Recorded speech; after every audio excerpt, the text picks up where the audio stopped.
Since its inception, couple of months back, and now gaining grounds, the WFM radio station, founded to chart a new order for the women world in Nigeria, has come again to the limelight for the very good reasons. It is with this same vigor it has set on a journey to safeguard the interest of the feminine population through deliberate information gathering and dissemination that it has also pooled her resources together to showcase as a formidable broadcast station to reckon with in this climb. Customary in the media, being the fourth estate of the realm, it is a norm to make the leadership class accountable to the public in order to help appreciate work done or otherwise seek better approach to doing them. This was the path toed by the WFM radio station, a purely women-dedicated broadcast station for the hosting of the Minister of Information, Alhaji Lai Mohammed, recently. At the Arepo Ogun State headquarters of the radio station, it was a memorable date of mingling with the right links in the corridors of power, and this was done as a way to further appreciate the generally acclaimed advocacy campaign which the radio station has begun in favor of the women folk. The Information Minister, Alhaji Lai Mohammed, who was well received by the management and staff of the WFM radio station, ably led by the founder, Mrs. Toun Okewale Shonaya, was conducted round the facility to enable the minister appreciate the extent of work done to chart a far-reaching course for the women folk. The WFM radio, dedicated to women and their families, is also totally given to free medical consultation and a commercially run broadcast enterprise, which is not going back on its mandate to ensure that women are given a pride of place since it was set on the go. The visit of the Minister of Information had a live broadcast chat where he also encouraged the management and staff to cue into the change mantra of the current administration. Hinting on the state of the nation as it centers on the need of giving a new orientation for all Nigerians, he beamed light on that aspect with a sense of duty. Can we really fight corruption? We can. We can. I think it's about leadership. I believe sincerely. I told the story this afternoon that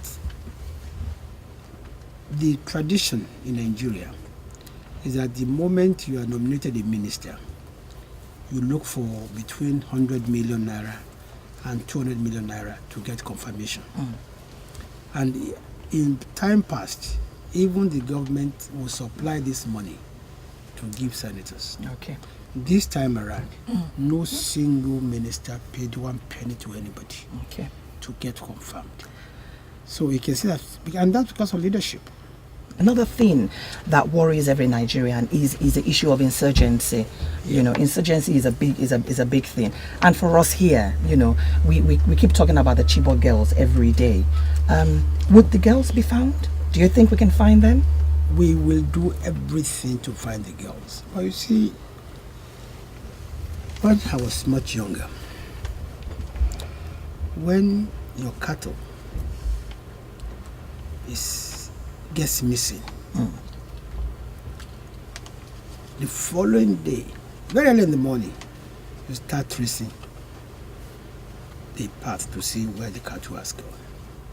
Unfortunately, we allowed that window of opportunity to go for almost 20 days. Nigeria was living in denial that the girls were actually kidnapped or not. Now, that's actually complicated issues. But I can assure you that, you see, we know that governance is continuum, and we do everything possible within our powers to find where these girls are and return them back to their families. And hopefully the other girls that are missing that we don't know and nobody knows them. Sir, I'd like to thank you very much for honoring, you know, when we contacted you, you know, we just sent the letter. We didn't even know that you would acknowledge the letter. That for me is a height of humility, and we're very, very honored, sir. The chat with the Information Minister, which later settled for a media briefing, dissected pertinent issues, some of which were the loopholes in the judicial system as regard fighting corruption, the release of the missing Chibok girls, and other national issues. In the remarks of the chairman, Dr. Okewale, WFM Radio 91.7, he poured accolades on the federal government, which has shown a great concern to women affairs with exemplary visit by the Minister of Information. With the pride of place the WFM radio station is occupying in the broadcast space, the chairman is certain that the objectives which the station stands to achieve will definitely be on its list of accomplished undertaking. In a way to redress some of the problems the women folk are faced with, he called for the revamping of the National Orientation Agency, whose duty it is to help build and implement the right attitude to life as a nation. The issue of corruption, sir, and the place of women. For every diverted fund meant to provide water, health center, or good roads to a community, the section of the society that bears the greatest brunt is the women and the girl child. They are the ones who trek hundreds of kilometers to fetch water or firewood for the household, or who travel long distances for the basic health facilities. It is in the light of this that we commend the current war against corruption, and we pledge our full support towards eradicating or reducing to the barest minimum the systemic corruption in the country. In his response, the Minister of Information, Alhaji Lai Mohammed, admitted the integral role the radio stations stand to play in Nigeria, accepted that there is always a rife in vulnerability of women in times of adversity. The time is long overdue to have such radio station to voice out against the injustices meted out to them. Hence, it will further forestall any such occurrence for the good of all. He also intimated everyone present at the ministerial briefing with the programs of action of the federal government in birthing the change agenda of the current administration. This included the provision of social facilities and favorable opportunities to making life a luxury worth living for. Between 1999 and today, our national budget has been increasing every year, but so also has poverty. In 1999, the national budget was 946 billion naira. Today is 6 trillion naira. Yet poverty has increased and not decreased. And that's because of corruption. You see, if you want to know whether a government is doing well or not, you ask only 3 questions. 1, what has happened to poverty? What has happened to unemployment? What has happened to disparity between the haves and the haves? If the answer is that there has been more poverty, more employment, and the gap has widened, that government is not doing well. That is one of the things this government is trying to do, is actually to address those 3 issues. Move people massively out of poverty. How do we intend to do this? We intend to do this using the 500 billion naira we put aside for social intervention. This money is to help women, artisans, unemployed youth through their various cooperatives to start a life of their own. In a question and answer session held, members of the media in the audience sought clarification on few topical issues in need of attention. It's a follow-up to the MD's question on EFCC, because that question I actually asked it at this morning show, and I was going to follow up with funding is a major problem, because yesterday the chairman of Code of Conduct Bureau came out to say that the problem of funding is a very serious challenge, and from my investigation there are about 95 cases before Code of Conduct Bureau, and none of them has been concluded, including the case of the Senate President, Olubukola Saraki. Let's take the issue of funding. Oh yes, both EFCC and ICPC, they need better funding. No doubt about it. Between 2006 to 2013, only 48 billion naira was budgeted for EFCC. And they expect them to recover 1.34 trillion naira. Now, if you look at the lawyers representing EFCC and the lawyer representing the accused persons, you see clearly that there isn't any balance. You see, with stolen funds, you can hire the best lawyers. Whereas the EFCC, because of its budget, cannot afford the kind of lawyers these accused police hire. So yes, we need better funding. But beyond that, we need a change in our moral attitude. Every lawyer, every judge must put country before self. It takes an average of 34 days to 10 years to to complete prosecuting a low-profile corruption case. Or it takes between 7 years and infinity to prosecute a high-profile corruption case. Why? Because the high-profile accused people have so much money, they can hire the best lawyers. And these lawyers are also full of tricks in their bags, and they can seek adjournment to the extent that some of them have been granted perpetual immunity against prosecution. So it needs an attitude, and we must change our attitude, all of us.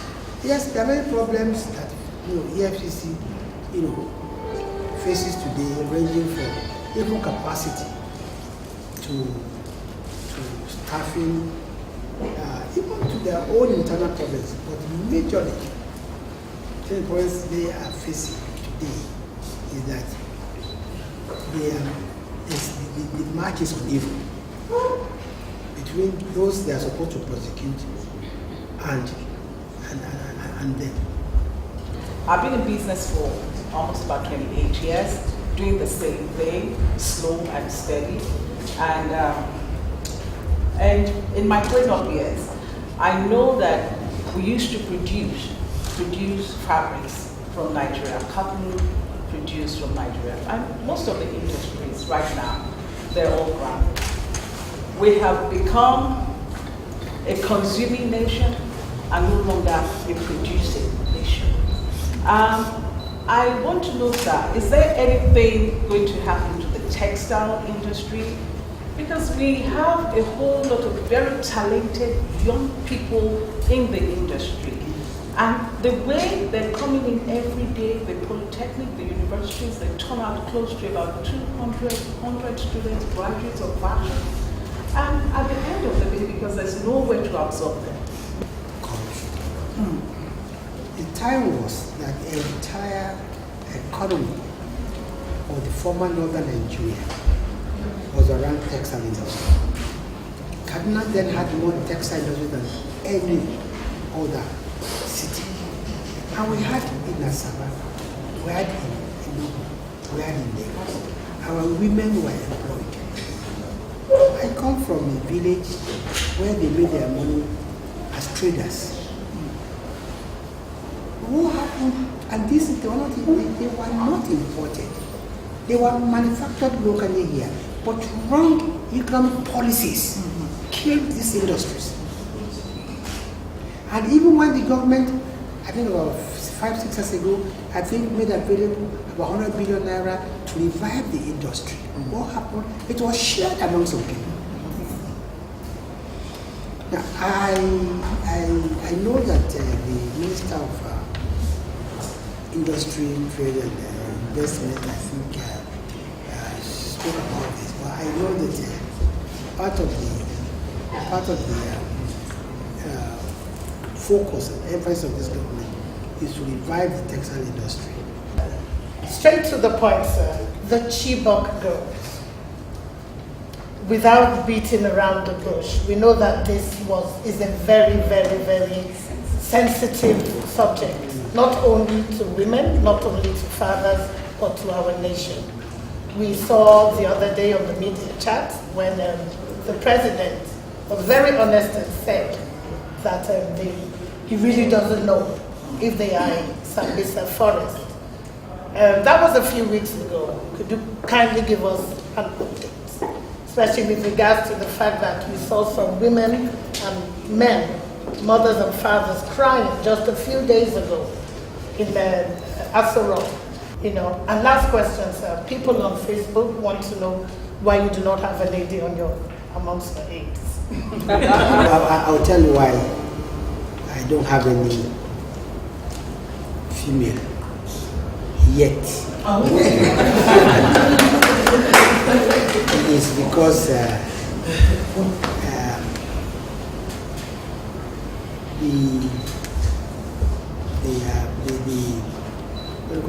the regulations are a bit not too flexible.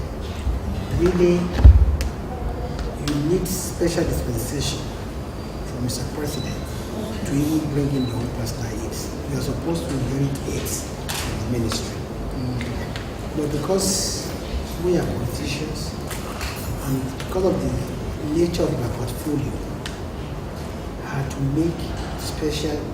had to ask for special dispensation from the President to allow me the kinds of aids that I have. Last week, or 2 weeks thereabouts, there was so much buzz about the budget from the Senate to the presidency. I want to ask, did the presidential aide, Itahena, did he swap the budget? Did he do anything wrong? And is there any penalty? Or is it just all about noise?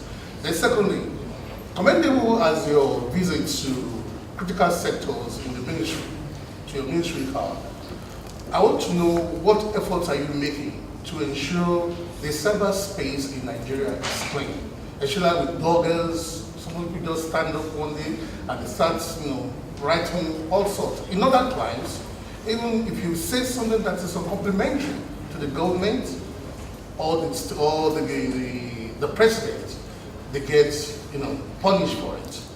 What are you doing about this? Then I also want to ask Mrs. Tom, what are the challenges you are facing running WFM? Thank you. I think it's just communication gap and pure and simple. You see, budgets are drafts. They don't become law if they are passed. And at every point in a budget, there's room for both parties to make amendments. What I suspect happened was there was communication gap between the executive and the legislative. Those who have been saying, go and impeach the president, I think that's also very reactive. I mean, not a minute, it's not as if the order has been passed into law was changed. But I think it's purely communication gap. But they raised the issue of cyberspace. You see, our position in government is that the social media has come to stay. We must live with it. Now, it's for those operators of social media to self-regulate. If they don't self-regulate, they will self-destruct. They will self-destruct, clearly. But any attempt by anybody to try and regulate it outside the body itself will be counterproductive. You end up driving them underground and they become more vicious. Now, what government can do, and this is what we have been appealing to those social media activists, is that please don't hesitate to ask us for information. But what we have to do is that they set the agenda for themselves. And sometimes it's something they know little or nothing about. For instance, it was 2 days ago They said that Buhari is going to go on 91 days, and it was trending. And as I said, where is your story? But the truth of the matter is that today, the social media is so powerful, and that's why they be very careful. My own daughter believes social media than she believes, and I said, me, I am the Minister of Information. And she said, Daddy, but this was on the social media. I said, I am the, sorry, that's my daughter. I said, me, I'm the Minister of Information, and I should be able to tell you that this is a story. That's how powerful social media is. But if they do not self-regulate, they will self-destruct. Thank you very much. To this, Alhaji Lai Mohammed did the needful to put the mind of everyone to rest concerning what the government is doing. In the words of the founder, Mrs. Toun Shonaya, she divulged the challenges being faced by the young WFM radio station. Some of those are the shoddy services from providers, which can only make such serious business as broadcasting a Herculean task. She, however, pleaded with the minister to help extend the frontiers for a favorable environment for profitable business. We're very young. It took us many years to get to where we are. But in a month, we're very grateful to the way, people have embraced and have supported us. People that you do not know, those you know, everybody just, pull their heads together. They want us to survive because this is new. This is a novel thing we're doing. We have people phoning us from outside Lagos. Our coverage area is Ogun State. As you know, we're in Ogun State and Lagos State. But we have people calling us all over. And I'm hoping, sir, that in a short term, we would be able to have licenses to operate in the northern part of Nigeria, to operate in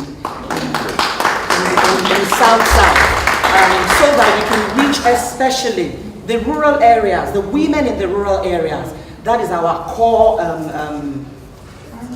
target audience. The women, the girls, especially in the rural areas where, like the chairman said, we have our transistor radios.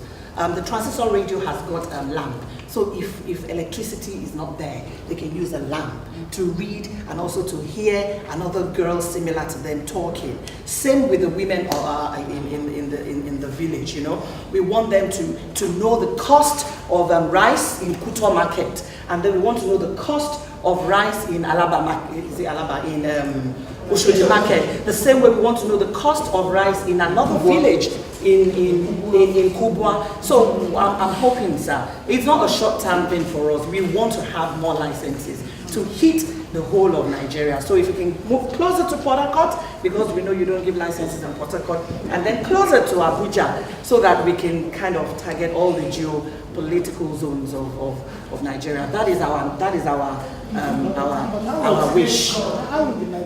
Prince Bisi Olatinlo, who made it a date to the radio station earlier than the scheduled visit of the minister, gave his views on how the management and staff of the new on-the-scene radio station can make the pasture on which it was founded a more greener one.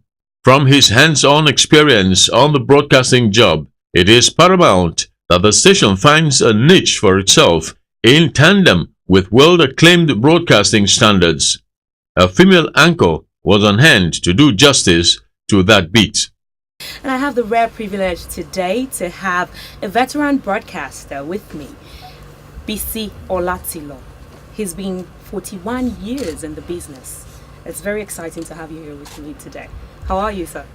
Thank you very much. A pleasure to be here too, myself. You were talking about broadcasting in your day.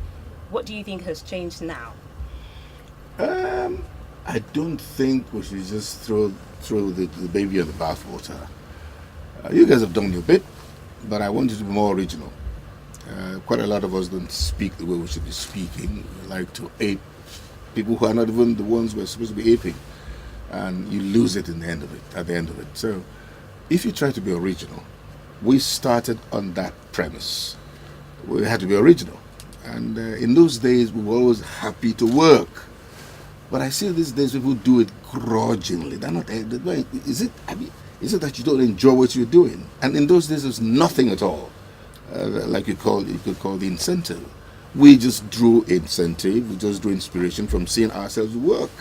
I mean, John Momo, for instance, the other day when I had a little thing and I asked him to come and talk about broadcasting and success tips of running a media enterprise. And he went to town, took the whole world around, how we started.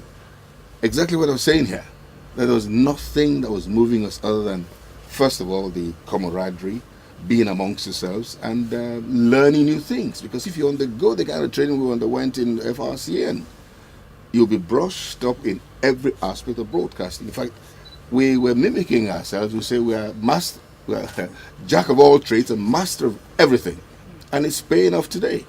I write a script. I could be, a DJ. I've done that before. I present programs. I produce. And what else? So we've done everything. And I hope that this will inspire some of you. And let me say this, broadcasting is not about money. That is where people begin to miss it. They talk about it has to be money. No. Most of the guys I mean, you heard what Tom was saying about me. I couldn't even believe I was being spoken about. Is it that I have the money? No, but Yorubas have a proverb that will drive it home even more forcefully. Yorubas say,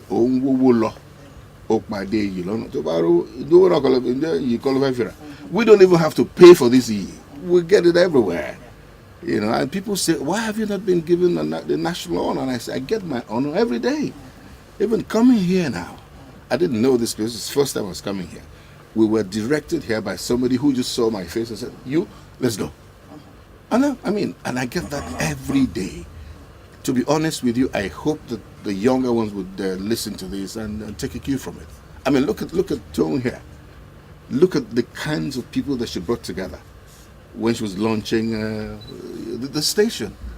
For God's sake, it can only take somebody who has a lot of respect from all the different publics to have been able to get the kind of crowds, audience she had together for that event. And she's been telling me that it's been all. She's saying, "Wake me up." It's like a slumber thing, because everywhere she goes to, doors get open because she's laid the foundation for it. The vote of thanks was given by the founder, WFM Radio 91.7, Mrs. Stone Sonaya, who also brought the hosting of the Information Minister to a close.